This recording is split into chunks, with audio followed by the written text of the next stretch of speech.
Hi hello friends, welcome back to media talks. நான் உங்கள் Mounika. So நிறைய பேர் எதுக்காக காவேரி பார்த்திங்கன்னா சத்தியம் பண்ணாங்க, அவங்களுக்குள்ளே வாழ்ந்துட்டு எதுக்காக பொய் சொன்னாங்க அப்படின்ற மாதிரி நிறைய பேர் ரைட்டர் கிட்ட கேட்டிருப்பாங்க போல், எம்என் ரைட்டர். ஸோ அதுக்கு அவர் அழகான விளக்கத்தையும் கொடுத்துருக்காரு. ஸோ அவர் என்ன சொல்லியிருக்காரு அப்படின்னு பார்த்தீங்கன்னா, ஸோ அவங்க ரெண்டு பேரும் கை பிடிச்சிருப்பாங்களே, அந்த ஒரு ஃபோட்டோவை ஷேர் பண்ணி சத்தியம் பண்ணுவாங்களே, அந்த ஃபோட்டோவை ஷேர் பண்ணி யார் என்ன சொன்னாலும் செல்லாது, அணை போட்டு தடுத்தாலும் நில்லாது, அதுதான் காதல் அப்படிங்கிற மாதிரி ஷேர் பண்ணியிருக்காரு.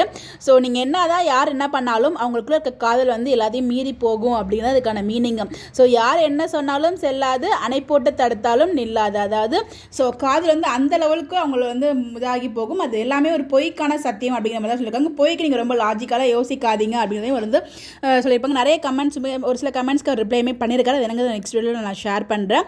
ஸோ இது பார்த்தீங்கன்னா நம்ம காவேரியோட மனநிலைமை என்ன அப்படின்னு பார்த்தீங்கன்னா, இப்போதைக்கு அவங்க வெண்ணிலா அவங்க சொல்லியிருப்பாங்க இல்லையா, நிவின் கிட்ட நல்லா ஞாபகப்படுத்தி பாருங்க. நிவின் கிட்ட என்ன சொல்லியிருப்பாங்க அப்படின்னு பார்த்தீங்கன்னா, வெண்ணிலா முழுசாக குணமானதுக்கு அப்புறமும் அவருக்கு நான் தான் முக்கியம், நான் இல்லைனாலும் அந்த இடத்துல நான் எனக்கு அவர் ப்ரிஃபரன்ஸ் கொடுத்தாரு அப்படின்னா அந்த மாதிரி தான் எனக்கு வேணும். இப்போ நான் ஓகேன்னு சொல்லி நான் அவர் கூட போய் வாழ்ந்தாலும் அதுக்கப்புறம் உங்களுக்கு தெளிவானதுக்கப்புறம் திருப்பி பிரச்சனை வரும்ல, அந்த இடத்துல நான் அவர் கூட சங்கடமாக இருந்துடக்கூடாது. அவர் அந்த பக்கத்தில் நான் இல்லாமலே அதற்கு நான் தான் முக்கியம் அவர் நினைக்கணும் அப்படிங்கிற ஒரு எண்ணத்தில் இருக்கிறாங்க.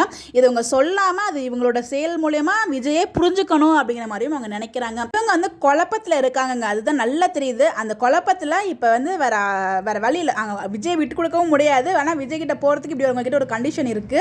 ஆக்சுவலாக விஜய் கிட்ட போகிறதுக்கு காரணம் வெண்ணிலா அங்கே இருக்கிறது தான். ஓகேங்களா, வெண்ணிலா வந்ததுக்கப்புறம் நம்ம அவரை அக்செப்ட் பண்ணிக்கணும் அப்படின்னு நினச்சிட்டு இருக்காங்க. வெண்ணிலா மீண்டு வந்தால் அவங்களுக்கு மெமரி பவர்லாம் திரும்பி வந்ததுக்கப்புறமும் நம்ம தான் முக்கியம் ஒரு நினைக்கணும் அப்படிங்கிறது ஒரு திங்கோடு தான் நம்ம காவேரி மனசுக்குள்ளே இருக்குது. பட் அது வரைக்கும் ஒருத்தவங்களை காரணம் சொன்னோம் இல்லையா, அந்த ஒரு காரணத்துக்காக தான் அம்மாவை சொல்கிறாங்க அப்படிங்கிற மாதிரி ஒருத்தவங்க கமெண்ட்மே பண்ணியிருந்தாங்க. அதுக்கப்புறம் தான் நானுமே யோசிச்சு பார்த்தேன், ஆமாம் அப்படின்னு சொல்லிட்டு அதெல்லாம் உங்களுக்கு நெக்ஸ்ட் வீடியோவில் நான் ஷேர் பண்ணுறேன். ரியல் லைஃப்லையுமே நிறைய பேருக்கு நடந்திருக்கும் இந்த மாதிரி. ஸோ நம்ம ஒரு விஷயத்துக்கு பார்த்திங்கன்னா நமக்கு தேவைப்படுற விஷயம் ஒன்று, பட் நம்ம குழப்பத்தில் ஏதோ ஒன்று யோசிச்சுட்டு தப்பான முடிவுகள்லாம் எடுத்துகிட்டு இருப்போம். அதுக்கு ஒரு காரணம் சொல்கிற மாதிரி பார்த்திங்கன்னா இந்த மாதிரி சொல்லிட்டு இருப்போம். எனக்கு இது எப்படி எக்ஸாம்பிளாக சொல்லணும்னு எனக்கு தெரியல. கண்டிப்பாக இதை லிங்க் பண்ணி பார்த்து நிறைய பேருக்கு புரியும் நினைக்கிறது. மாதிரி கண்டிப்பாக நிறைய பேர் லைஃப்பில் ரியல் நடந்திருக்கும் இந்த மாதிரி கூட. அதுதான் நான் சொல்ல வரேன். இந்த இடத்துல காவேரி இந்த சத்தியம் பொய் சத்தியம் தான் அப்படிங்கிறதுக்கு ரொம்ப அழகாக நம்ம ரைட்டருமே பதில் கொடுத்துருக்காரு. அது நம்ம போட்டு ரொம்பலாம் யோசிக்க வேண்டாம். இன்னும் நிறைய பேர் பார்த்திங்கன்னா சேர்ந்து வந்ததுக்கப்புறம் எதுக்காக இந்த பொய் சொல்லியிருக்காங்க அப்படிங்கிற மாதிரி ஒரு கொஸ்டின் கேட்டிருக்கீங்க. அதுக்கான எக்ஸ்பிளேஷன் நெக்ஸ்ட் வீடியோவில் நான் ஷேர் பண்ணுறேன். ஸோ நீங்கள் என்ன நினைக்கிறீங்க? வீடியோ அப்படின்னா மறக்காம கமெண்ட்டில் ஷேர் பண்ணுங்கள். Bye bye.